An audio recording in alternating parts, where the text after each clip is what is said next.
There are moments in life when something inside you quietly shifts before anything around you changes. You may not be able to explain it. You may not have words for it yet, but you feel it. This Christmas carries that feeling, not as noise, not as excitement, but as a sacred awareness that something is different now, because you are different. Before we go any further, pause with me for a moment. Not to analyze, not to rush, just to be present. If you've been sensing a strange mixture of peace and anticipation, if your heart feels both heavy with what you've survived and hopeful about what's coming, if old patterns no longer satisfy you and surface-level answers feel empty, then this message is not accidental. This is not about hype. This is not about predicting dates or promising instant miracles. This is about recognizing a spiritual transition that has been forming quietly over time. For many people, Christmas is nostalgic. It's familiar, predictable, a return to traditions, memories, and routines. But for some, this Christmas feels like a threshold, a line between who you were and who you're becoming, between waiting and alignment, between preparation and purpose. And if that resonates with you, it's because something sacred has already begun. You didn't arrive here randomly. You didn't stumble into this moment by chance. The same God who carried you through silence, delay, and uncertainty is still walking with you now, not rushing you, not pressuring you, but preparing you. You may have spent this past season questioning yourself, wondering why things took so long, why certain doors never opened, why people you trusted disappeared, why answers didn't come when you were ready for them. But what if the delay was never denial? What if the waiting wasn't punishment, but formation? What if the very things that felt like setbacks were quietly shaping you into someone who could carry what's coming next? This introduction is not meant to convince you of anything. It's meant to name what your spirit already knows, that something is aligning, that something unseen is moving closer to the surface, that the internal work you've been doing, often in silence, is beginning to matter in visible ways. This message is for those who stayed faithful when nothing made sense, for those who prayed without applause, for those who grew in private while others moved ahead in public, for those who learned patience the hard way, through disappointment, loss, and unanswered questions. If you're listening and thinking, "I don't feel ready yet," that's okay. Readiness isn't confidence. Readiness is awareness. And awareness is exactly where this season begins. Because before God changes your surroundings, He clarifies your vision. Before purpose becomes visible, identity becomes rooted. Before manifestation, there is alignment. This is not the kind of shift that announces itself loudly. It shows up as peace that doesn't make logical sense, as clarity where confusion used to live, as a calm knowing that says, "I'm not who I was," and that's a good thing.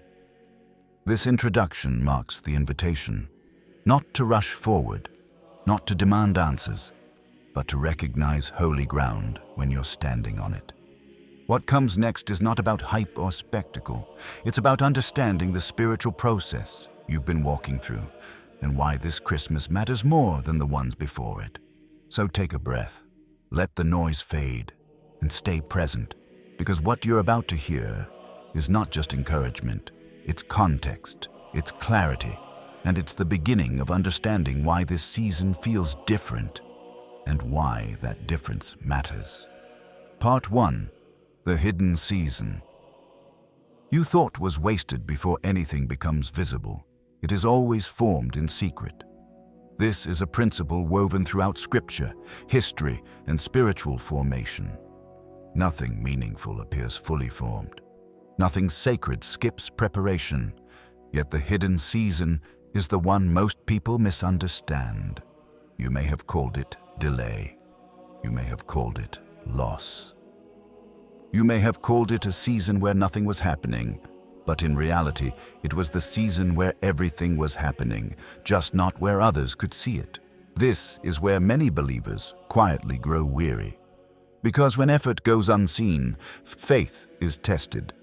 When prayers go unanswered, trust is stretched. When progress feels invisible, doubt begins to whisper.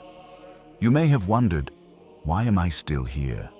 Why does it feel like others are moving forward while I'm standing still? Why did God give me desire without direction?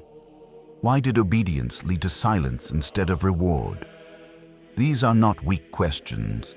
They are honest ones, and Scripture never shames honest questions. It contextualizes them. Throughout biblical history, God often does his deepest work outside the spotlight. Joseph was prepared in a prison cell, not a palace. Moses was shaped in the wilderness, not the throne room. David was refined among sheep long before he was recognized as king. None of them were idle. They were being trained. The hidden season is not absence. It is alignment. It's the time when God removes what no longer fits who you're becoming. When motives are purified, when discernment is sharpened, when identity is anchored beyond applause or outcome. You didn't just survive this season. You were being restructured. Your patience deepened. Your sensitivity to truth increased. Your tolerance for distraction diminished. Things that once held your attention no longer satisfy you. Surface-level connections feel empty. Noise exhausts you. That's not isolation. That's refinement. The reason this season felt uncomfortable is because growth often dismantles what once felt familiar. God doesn't add new wine to old wineskins. He prepares the vessel first, and preparation often looks like subtraction. Some relationships faded not because you failed, but because they couldn't travel where you were going. Some doors stayed closed not to limit you, but to protect you. Some prayers remained unanswered, not because God ignored them, but because timing matters as much as desire. This is why the hidden season tests faith more than visible struggle. Visible struggle at least feels meaningful. Hidden growth feels uncertain. But Scripture reminds us that God's work is rarely immediate and never random. What you interpreted as silence was actually instruction, just not in a language you expected. In the quiet, your discernment grew. In the waiting, your character was shaped. In the loneliness, your dependence shifted. You stopped relying on external validation. You learned to hear God without constant confirmation. You developed resilience that wasn't borrowed from circumstances. And this matters more than you realize, because without this season, what's coming would overwhelm you. Many people ask God for promotion without preparation, for visibility without foundation, for influence without maturity, but God is faithful enough to withhold what would crush you prematurely. So if you're looking back at the past months or years and thinking, nothing changed, look again. Your reactions changed, your priorities changed, your standards changed, your awareness changed. That is not stagnation, that is formation. This is why this Christmas feels different. Not because everything around you has shifted yet, but because you have. You're no longer asking the same questions. You're no longer chasing the same things. You're no longer tolerating what once drained you. That internal shift is the clearest sign that the hidden season is ending. Because God never transitions someone publicly before he aligns them privately. And what feels like an ending is often the signal that preparation is complete. Part 2. Divine timing and the moment of convergence. There is a difference between waiting and being delayed. Waiting implies intention. Delay feels like uncertainty. For many, the most painful part of the journey wasn't the struggle itself. It was not knowing when things would change, or if they ever would. You did the work. You stayed faithful. You prayed. You showed up even when your heart was tired. And still, nothing seemed to move. This is where frustration quietly turns into self-doubt. Maybe I misunderstood my calling. Maybe I waited too long. Maybe I missed my moment. Maybe God moved on, but divine timing doesn't operate on urgency. It operates on alignment. Scripture consistently reveals a pattern. God does not move when we are impatient. He moves when everything is in position. Not just circumstances, not just opportunities, but you. Convergence happens when internal readiness meets external opportunity, and readiness is not eagerness. Readiness is maturity. That's why some prayers feel delayed, because what you asked for required a version of you that did not exist yet. God doesn't rush formation to satisfy desire. He honors process because process produces capacity. Think about Joseph again. The dream came early, the interpretation came later. The fulfillment came much later. If Joseph had stepped into authority before humility was formed, power would have destroyed him. If he had received recognition before discernment, influence would have corrupted him. So God waited. Not because Joseph wasn't gifted, but because timing matters more than talent. The same principle applies here. What you're sensing now isn't coincidence, it's convergence. Conversations are aligning. Opportunities are appearing without force. Resistance that once felt immovable is loosening. Things that required constant effort before are now unfolding with less strain. That doesn't mean life is suddenly easy. It means momentum has shifted. Divine timing often feels like this, not explosive, but undeniable. Not rushed, but intentional. Not loud, but clear. You may notice that your response to challenges is different. You're less reactive, more discerning, more grounded. That's because divine timing doesn't just open doors, it steadies the person walking through them. When timing is right, peace accompanies movement. Scripture describes this as ordered steps, not hurried steps, not forced steps, ordered ones. And this ordering rarely happens all at once. It unfolds gradually, like pieces falling into place after a long season of confusion. That's why this season feels calm instead of chaotic. You're no longer scrambling for signs. You're recognizing them. You're no longer chasing outcomes. You're responding to direction. This is the difference between ambition and alignment. Ambition says, I'm ready now. Alignment says, I'm in position, and position matters. Because when God moves, He moves comprehensively. He doesn't just change one area of your life. He aligns relationships, opportunities, timing, and capacity together. That's convergence. It's why certain doors didn't open earlier. They would have led you out of alignment. It's why some connections arrived later. They needed the current version of you. You didn't miss your moment. You grew into it. This Christmas doesn't mark the arrival of something random. It marks the intersection of preparation and purpose. And that intersection is not fragile. When divine timing activates, it doesn't depend on constant effort to sustain it. It carries its own momentum. Part 3. The quiet power of peace. You didn't have.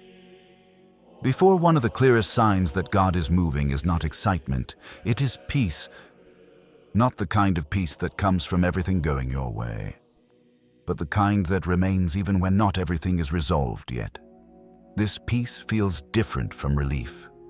Relief fades when circumstances change. This peace stays. You may have noticed it quietly settling in. Your thoughts are clearer. Your emotions are steadier. Your reactions are slower and more intentional. Things that once triggered anxiety no longer have the same grip on you. Uncertainty still exists, but it doesn't dominate your mind. That is not numbness. That is alignment. Scripture speaks of a peace that surpasses understanding, not because it lacks logic, but because it doesn't rely on it. This peace arrives when trust replaces control. Earlier seasons required you to fight for clarity, to wrestle with doubt, to constantly ask for reassurance. But now, something has shifted. You're no longer demanding immediate answers. You're comfortable moving forward without seeing every step. That's not weakness, That's maturity. Peace is evidence that your spirit has accepted timing without resentment. You're no longer trying to force outcomes. You're responding instead of chasing. And this kind of peace is powerful because it protects you from sabotaging what God is building. Many people lose momentum not because God stops moving, but because anxiety pulls them out of alignment. They rush ahead, they settle prematurely, they compromise discernment for relief. But peace slows you just enough to stay aligned. It keeps you from returning to old patterns when progress feels slow. It helps you recognize when something isn't meant for you, even if it looks attractive. This is why peace is often misunderstood. From the outside, it may look like passivity. From the inside, it feels like clarity. You're not disengaged. You're anchored. You still care, just not compulsively. You still desire, just not desperately. That shift alone signals spiritual growth, because desperation distorts discernment. Earlier, you may have said yes to things out of fear of missing out. You may have tolerated misalignment just to avoid loneliness or delay. But now, your standards are higher, not because you're demanding, but because you're aware. Peace creates boundaries without bitterness. It allows you to wait without resentment. It lets you move forward without forcing others to keep up. And that's essential for what's next. Because what's coming requires clarity more than speed. It requires discernment more than urgency. And peace sharpens discernment. You may find yourself speaking less, but meaning more. Explaining less, but understanding more. Listening more, but reacting less. These are not random personality changes. They are indicators that your inner world has stabilized. And stability is necessary for stewardship. God does not entrust weight to those still ruled by turbulence. This peace is not the absence of pressure. It's the presence of trust. You trust that what's meant for you will not pass you by. You trust that what requires manipulation is not from God. You trust that timing is working with you, not against you. That trust is not naive. It is informed by experience. You've seen what rushing produces. You've felt the cost of misalignment. So now, you move differently. And this difference is why this season is significant.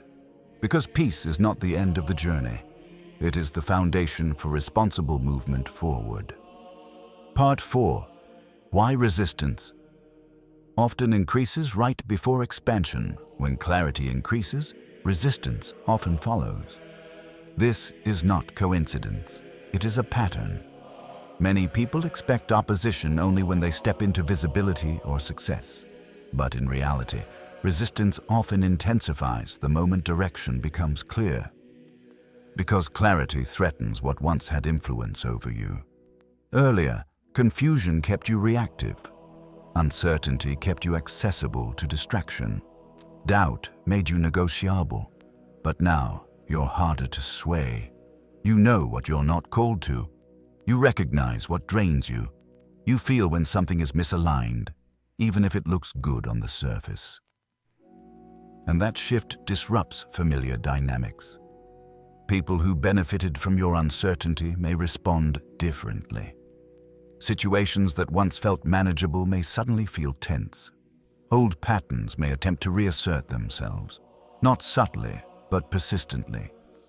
This does not mean you're moving in the wrong direction. It often means the opposite. Scripture consistently shows that transition attracts resistance, not to stop movement, but to test conviction. This is where many people misunderstand what's happening and retreat. They assume resistance means retreat is required, but resistance often appears to measure readiness. Are you clear enough to remain grounded? Are you secure enough not to explain yourself? Are you anchored enough to choose peace over proving your point?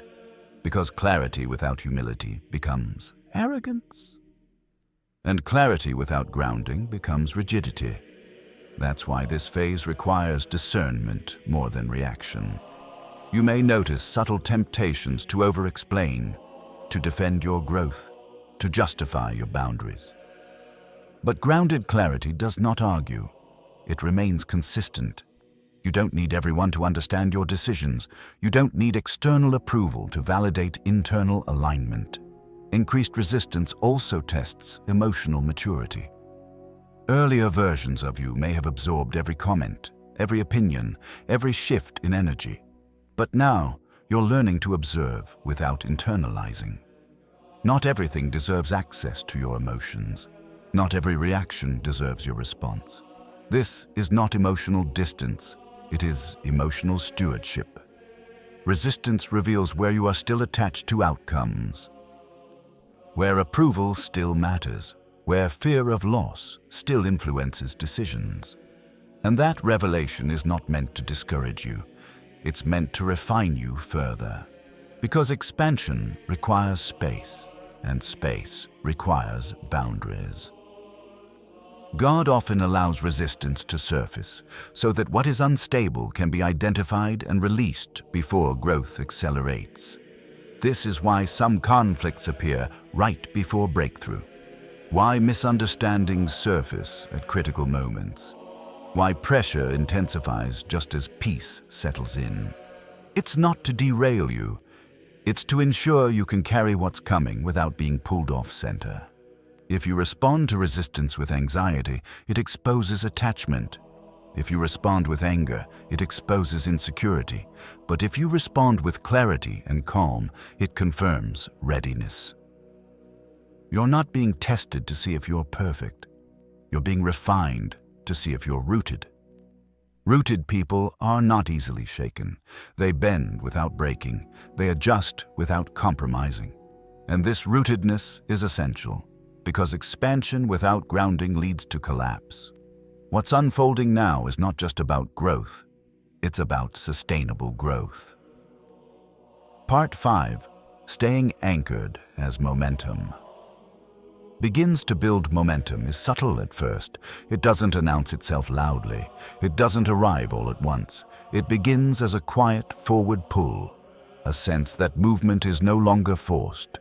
This is where discernment becomes essential, because momentum can be misinterpreted as permission to rush. But spiritual momentum is not acceleration. It is stability in motion. You stay anchored not by holding on tighter, but by staying rooted in what brought you here. One of the greatest risks in this phase is forgetting the posture that sustained you during preparation. The waiting season taught you patience. The hidden season taught you humility. The refining season taught you discernment. Those lessons are not left behind when momentum begins. They are carried forward. Staying anchored means remaining responsive, not reactive. You listen more than you speak. You observe patterns instead of chasing impulses. You move when there is clarity, not pressure. This is where many people feel the temptation to overcommit. Opportunities appear, requests increase. Attention grows. Not all of it is assignment. Discernment is not about saying no to bad things. It's about saying no to good things that are not aligned. Alignment requires restraint. Just because you can doesn't mean you should. Just because something is available doesn't mean it's timely. Anchored movement respects pacing. You don't sprint ahead of wisdom. You don't lag behind obedience. You move steadily. Another key to staying anchored is maintaining inner honesty. Momentum can create subtle pressure to perform rather than remain authentic. But what God is building through you requires integrity more than image. You don't need to become louder to be effective. You don't need to become harder to be respected. You don't need to become different to be relevant. The version of you shaped in the hidden season is the one meant to walk forward now. Anchoring also involves guarding your internal rhythms. Rest is not regression. Silence is not absence. Stillness is not stagnation. You don't abandon prayer when progress begins. You deepen it. You don't replace reflection with reaction. You integrate reflection into movement. This keeps momentum clean, because unchecked momentum often leads to burnout, compromise, or misalignment.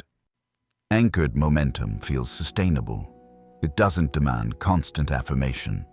It doesn't rely on external validation. It doesn't collapse under criticism. It moves forward with quiet confidence. You may notice that your circle becomes smaller but more aligned. Conversations become deeper but fewer. Decisions take longer but feel clearer. That's not limitation, that's focus.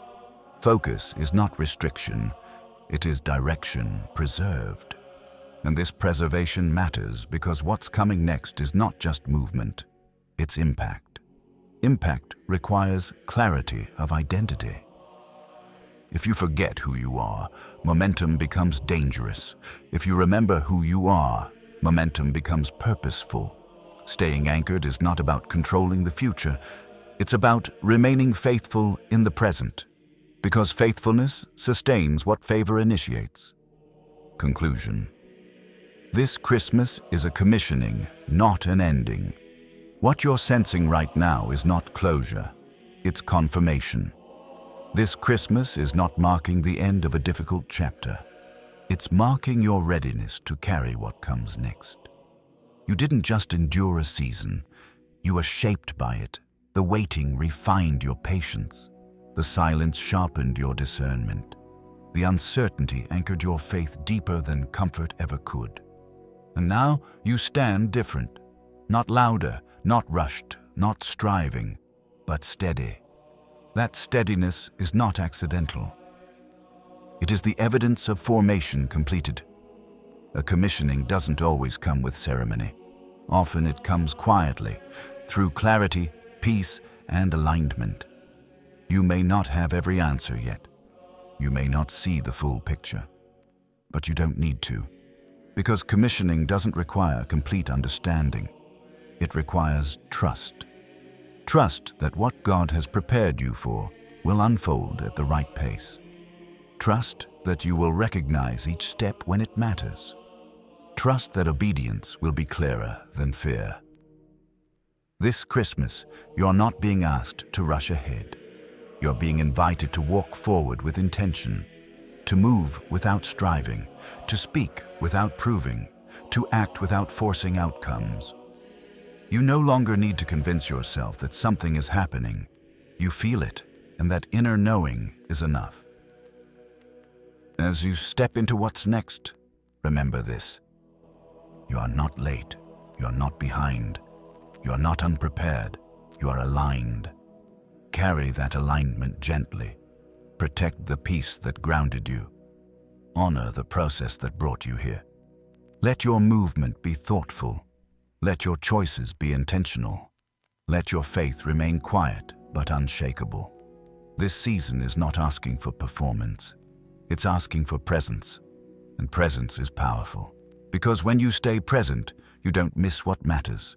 You don't rush past instruction. You don't trade depth for speed. You walk with awareness. So as this Christmas unfolds, allow yourself to stand in gratitude. Not just for what's coming, but for what has already been completed within you. The preparation is not wasted. The waiting was not empty. The silence was not absence. It was formation. And now, movement is no longer forced. It is invited. Walk forward with peace. Respond with clarity. Remain anchored in trust. What comes next will meet you exactly where you are, because you are finally ready to meet it.